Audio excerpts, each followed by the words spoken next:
Alexis is all done burnishing. So we took it out of our engraving bowl, and basically I'm going to put it back in some hot water. Now I don't really want to utterly submerge this because I might get water behind the stone. So usually what I do is maybe take my tweezers like so and put part of it in there until it softens up and pull that away. I kind of do it gradually because I don't particularly want water behind my stone. Don't get me wrong, Alexis may wear this washing her hands and it may happen, but I figure I don't try to start off that way. I am wearing gloves just because the Jett Sett, when it's soft, loves to stick to your nail polish. And although that may not be your top priority, this is the beginning of my week, and damn it, I want my nail polish to hang on for like one more day. So, and we also have a little bit of cool water here, you know, because you don't necessarily want to just take it out of the hot water and start fondling it. That could be a little painful.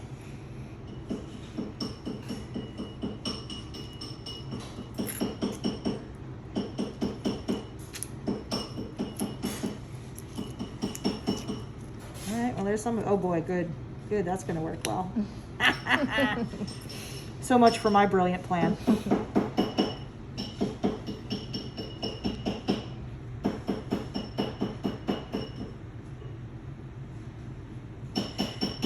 Generally removing it is the slowest part of the whole process. Although usually if you can get one part of it to kind of loosen up, a lot of times then it will come off like in a big chunk. And at least this ring doesn't have a lot of like little tiny nooks and crannies.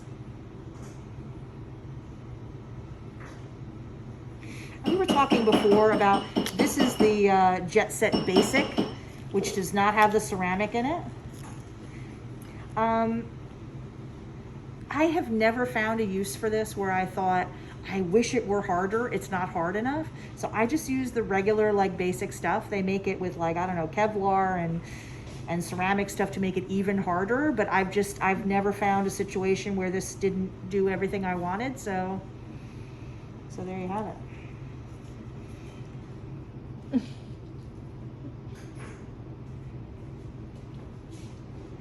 The gloves are maybe not working out quite as well as I anticipated, but fine.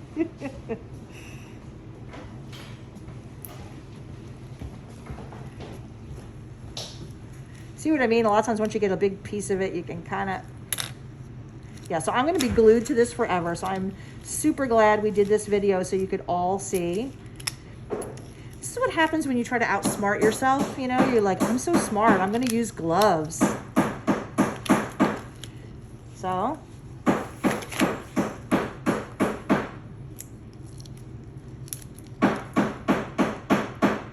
Okay, so I'm going to put it in there a little bit more. Clearly the gloves were a terrible idea, and this is now a video on do not wear plastic gloves when you're getting rid of the Jett Sett.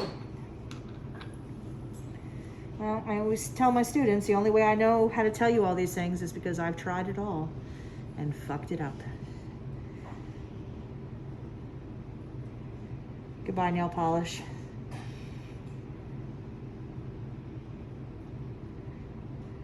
And obviously, you know, if your water starts to cool down and you're not getting too much action out of it, you know, you can just take it and stick it back in the microwave.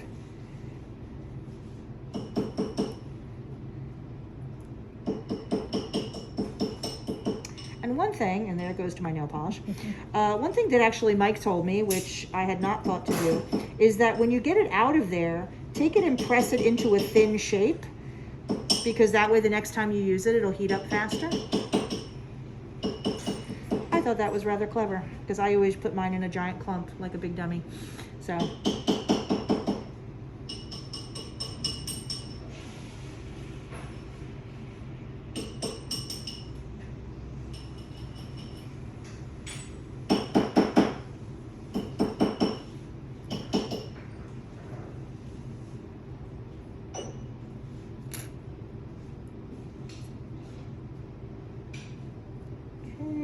Go. Get any little last bits.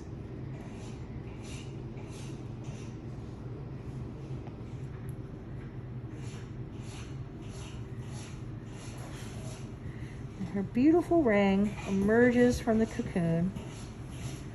Okay, So now we're ready to just like do any little last touch-ups of polishing or anything like that that we're gonna do. And then she can start wearing her beautiful ring.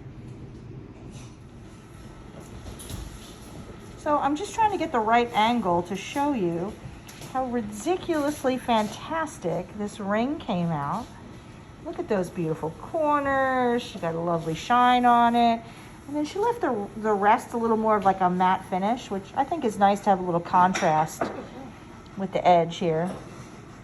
I mean, that just came out so beautifully. I could not be more proud. So do it just like that, and your corners will come out just as beautifully as Alexis's did. So there it is in all its glory. And now I'm going to give it back to Alexis so that she can wear it and show it off. Until next time.